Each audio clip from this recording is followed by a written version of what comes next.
Hi y'all, it's Kimberly here. Thank you for coming to my channel. Today is such a beautiful day here in Texas. It's, I guess, in the 50s, but it's sunshiny. A lot of the snow is melting. It's a really great day today. Today I'm going to do, I guess, a video about the exodus at the White House, I guess. The effect of that on the people who have left. And, there was studies done before about one of the main reasons that people leave their jobs is because of their boss. And the exodus of staff at the White House, clearly there's a reason for that. That White House door has been banging like a screen door in a hurricane lately. People are they're just trying to run away from that place like it's in flames. And it's going down in flames.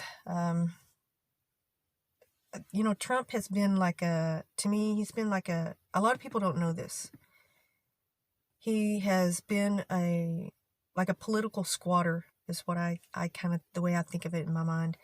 Because he was a registered independent before. He was also a registered Democrat from 2001 to 2009. And he donated to Hillary Clinton. He was a good friend of the Clintons until, that campaign, the thing where he started backstabbing, his friends, at all costs to get into the White House. A lot of people don't know that about his political affiliations.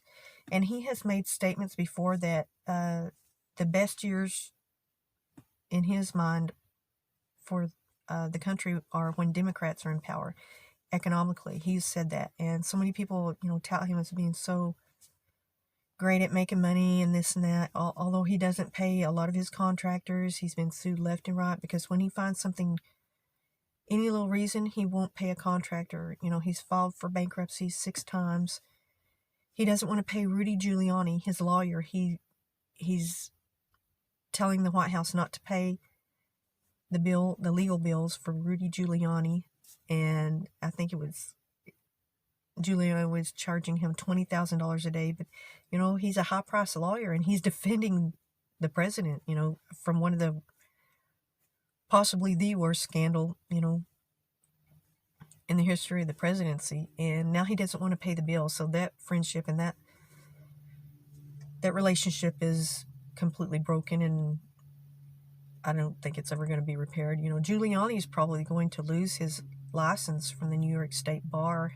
They're investigating him because of the statements that he made about trial by combat, which was like the dumbest thing that a lawyer could do. I mean, I still can't get over how he did that. That was, just, when you're a lawyer, you have to be very careful about the way you speak and the things that you do for your client. And I don't know, that was just a surreal moment.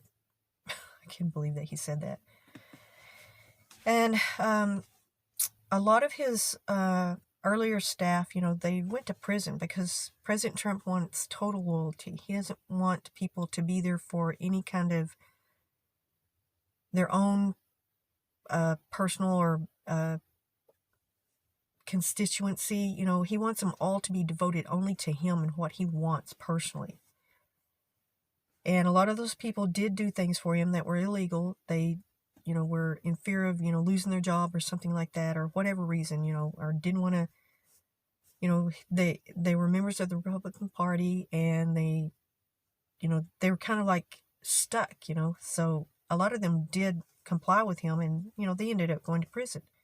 Now, I've had bosses ask me to do things that were illegal, immoral, or unethical, and I've always told them no, even at risk of losing my job. I've never been fired for it.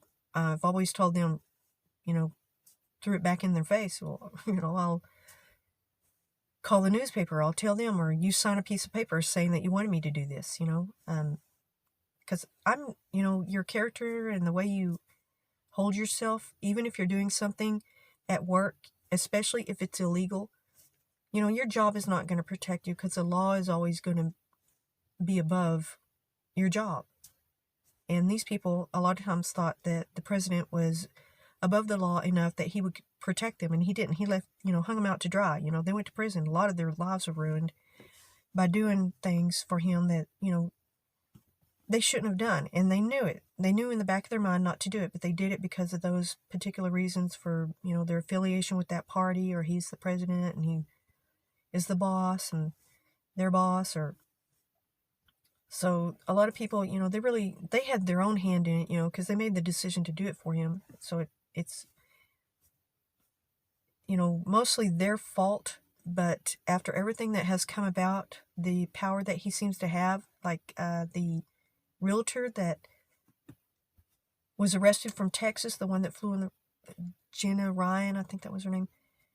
She was saying that she was doing all this at the call of the president. Those are really damning words when it comes to all these people who are now being arrested and maybe serving prison time, become felons.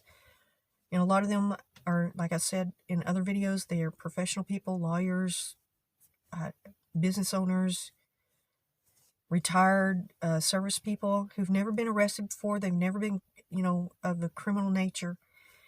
And now they're facing, prison time and going to prison, and they want a pardon, and they're saying they did it for him, that he was calling on them to do that. Those words, are very damning. Those, for them to make those statements that they did it for him because he told them to do it.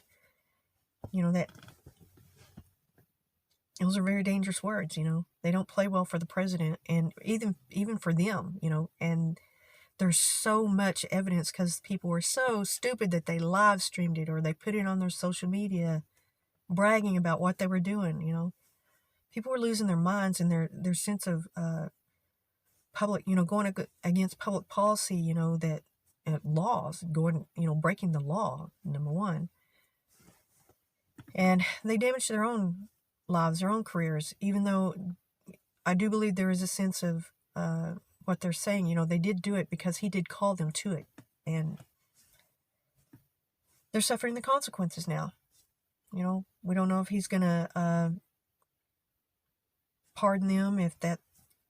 There's a lot of legal scholars that are now trying to delve into this, because this is an act of sedition, and can you do that? And insurrection and coup type of crimes, can they be absolved by a presidential pardon?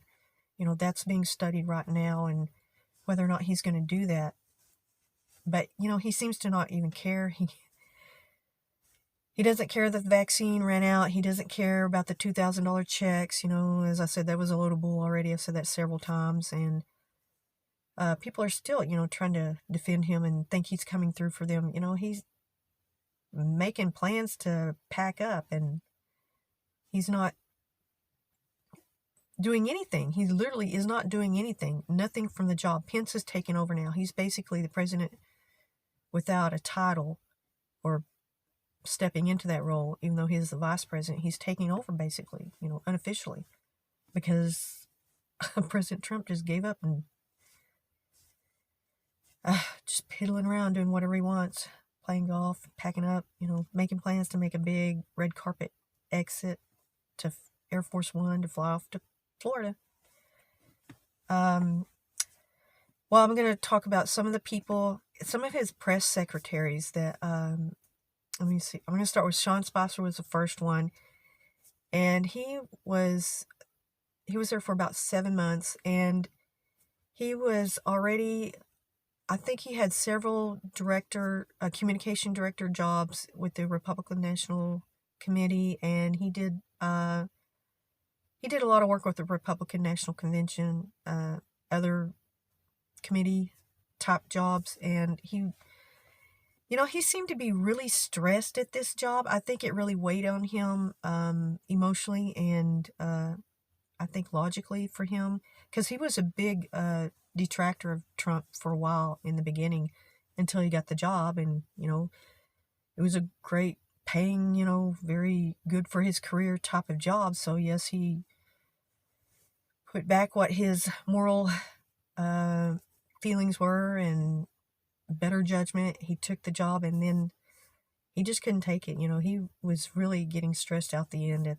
some of his briefings were his press briefings, you could tell how stressed out he was. And I think he was really upset about the SNL skit where Melissa McCarthy played him. He was very upset about, well, he said it was because it was a woman that played him, but she played him perfectly. And the makeup job they did on her was fantastic. And the way she did it, just she personified the way he was being so stressed out at that job. And that was one of the reasons why they did that skit, was to, you could see the stress in him, and he finally did quit. And then Sarah Huckabee took over, Huckabee Sanders. She was the daughter of Mike Huckabee, who was the Republican governor of Arkansas.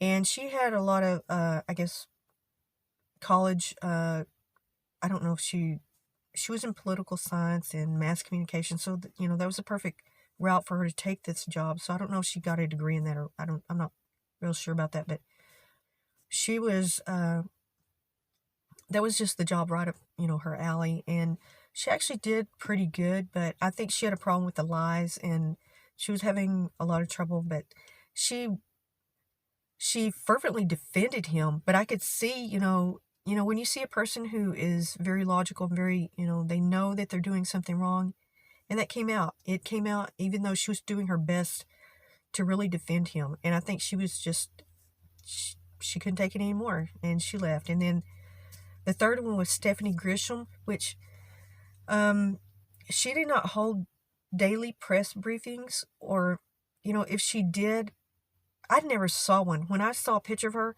I didn't even recognize her. And I used to watch the news a lot, like every other day at least, or try to keep up with the news very regular, since I was probably 5 or 6 years old, I was obsessed with watching the news. I always wanted to know the world events, what was going on.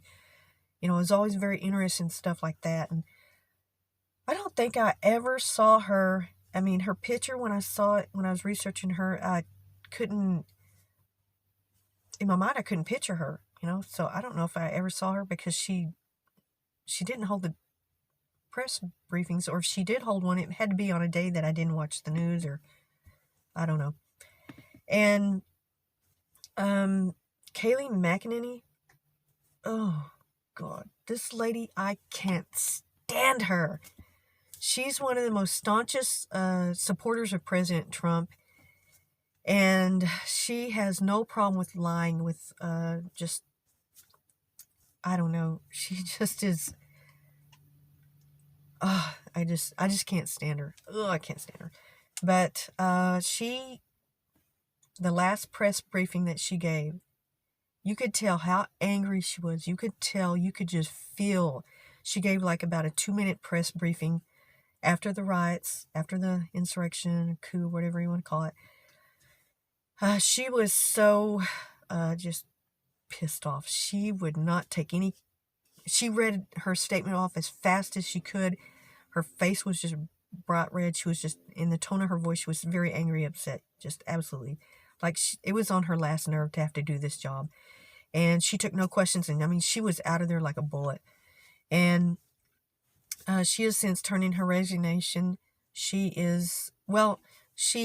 packed up her office and she left, and she went back to her home state of Florida, and she's going to be the press secretary for the last few days, but it doesn't matter. She's supposed to be working remotely, but I don't think that's the end of it for her. I don't think she's gonna really be giving too many statements in the next few days, so this is the end of it for her. And I want to make an honorable mention of Kellyanne Conway, which another person I can't stand. Oh God, this lady is just, she wasn't the press secretary. She was one of his senior advisors, and she kind of like had this same kind of I don't want to say personality, but the same kind of delivery that Kayleigh McEnany. She's very, very supportive of the president, and she's the one who came up with the alternative facts quote, and just, I don't know. She still is defending him to this day. And I don't know where he found these people, these women. I mean, I don't know if it was the dollar amount or the stars in their eyes they saw from getting this job, being so prominent in the administration, having that title or that on their resume that I was a secretary for President Trump, but now, a lot of these people are ruined. Their job prospects are dwindling, and it's going to be, they're in a predicament to find another job because of when they lied for him, when the things that they did, when they exchanged that job for that moment, what they thought was going to be so just a presidential kind of feeling that they're having, working for him. And, they exchanged that, all their morals, their integrity, they've sullied their reputation, the trustworthiness is in question, whether or not, their integrity and their trustworthiness are probably the two things that they traded off on. And the believability of what they say, their character. I mean, all this comes into, question because there was actually a Forbes article or editor. I'm not sure if it was an article, but an editor that, I'm not sure if he made a statement or if he wrote an article. I just remember hearing it in the news about he was calling for companies not to hire these people because of a potential funnel of disinformation, that they lied.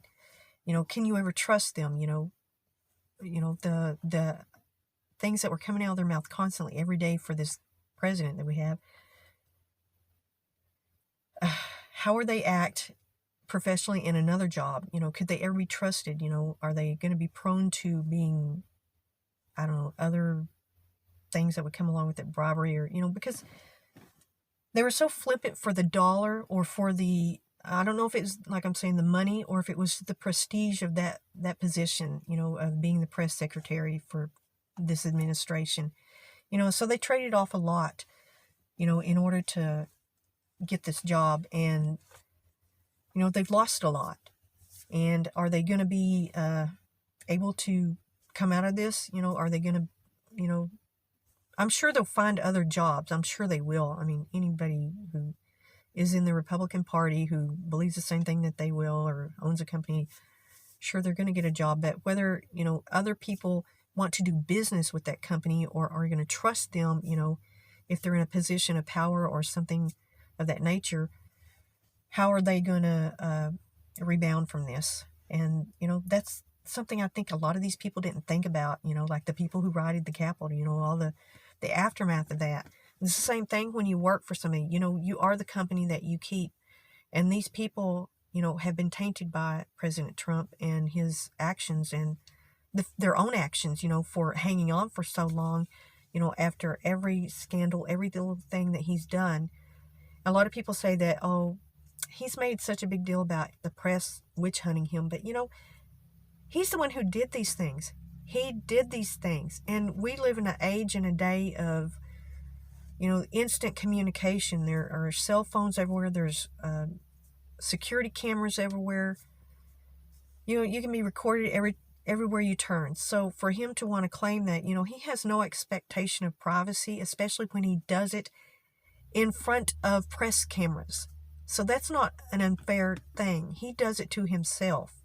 If you don't want to be named stupid, don't do stupid stuff in front of a camera for the world to see when you're in a position of power like the President of the United States.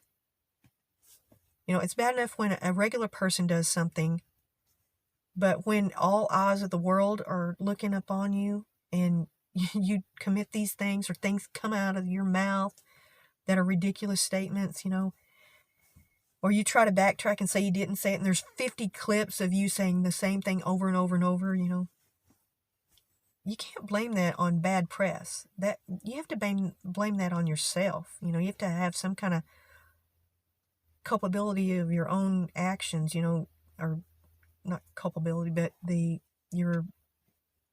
just be responsible for what you say, Okay, that's what I think about all this big bomb of poop or whatever you want to call it that's been happening lately. Thank you all. I'm going to make some more videos. Thank you.